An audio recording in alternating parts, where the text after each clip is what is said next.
Hello, എല്ലാവർക്കും നമസ്കാരം. ഇന്ന് നമുക്ക് ചോളപ്പൊടി കൊണ്ട് പുട്ടുണ്ടാക്കാം. എന്നും നമ്മൾ അരിപ്പൊടി കൊണ്ടും ഗോതമ്പ് പൊടി കൊണ്ടും അല്ലേ പുട്ടുണ്ടാക്കുന്നത്. വല്ലപ്പോഴെങ്കിലും ചോളപ്പൊടി കൊണ്ട് പുട്ടുണ്ടാക്കാം.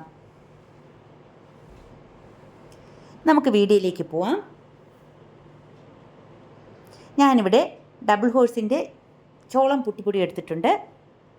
ഇനി ഒരു പാത്രം എടുക്കാം. അതിലേക്ക് 250 ഗ്രാം ചോളപ്പൊടി ഇട്ട് കൊടുക്കാം.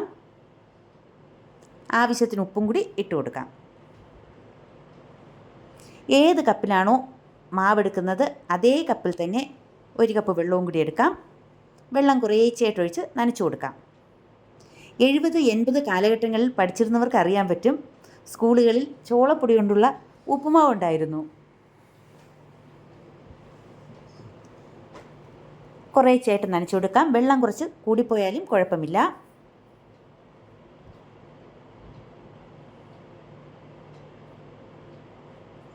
ഇനി ഇതൊരു 15 മിനിറ്റ് നേരം അടച്ച് മാറ്റി വയ്ക്കാം.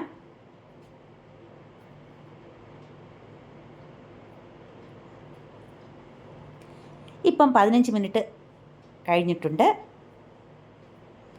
ചെറുതായിട്ട് കട്ട കെട്ടിയിട്ടുണ്ട്. നമുക്കിതൊരു അരിപ്പയിലിട്ട് അരിച്ചെടുക്കാം. കുറേശ്ശെയായിട്ടിട്ട് അരിച്ചെടുക്കാം.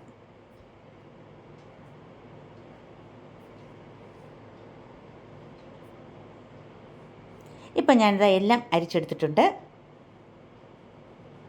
കുറച്ച് തേങ്ങ ചിരകി മാറ്റി വെച്ചിട്ടുണ്ടായിരുന്നു. ഇനി പുട്ടുണ്ടാക്കാനുള്ള പാത്രം എടുക്കാം. അതിലേക്ക് അച്ചിട്ടതിന് ശേഷം കുറച്ച് തേങ്ങ ഇട്ട് കൊടുക്കാം. ഇനി കുറേശ്ശെ മാവിട്ട് കൊടുക്കാം.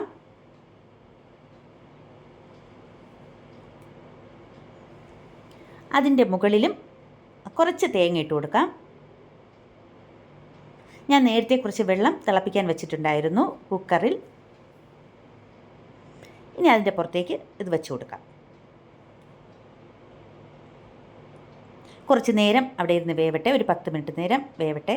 വെന്ത് ആവി നല്ലതുപോലെ വരണം.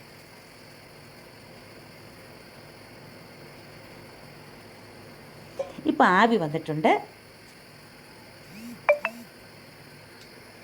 അങ്ങനെ നമ്മുടെ പുട്ട് റെഡി ആയിട്ടുണ്ട്. നമുക്കതൊരു പാത്രത്തിലേക്ക് മാറ്റാം.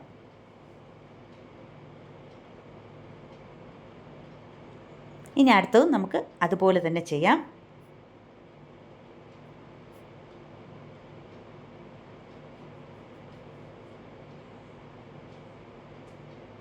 അങ്ങനെ നമ്മുടെ അടുത്ത പുട്ടും റെഡി ആയിട്ടുണ്ട്. ബാക്കിയുള്ള മാവും നമുക്കിതുപോലെ തന്നെ പുട്ടുണ്ടാക്കിയെടുക്കാം.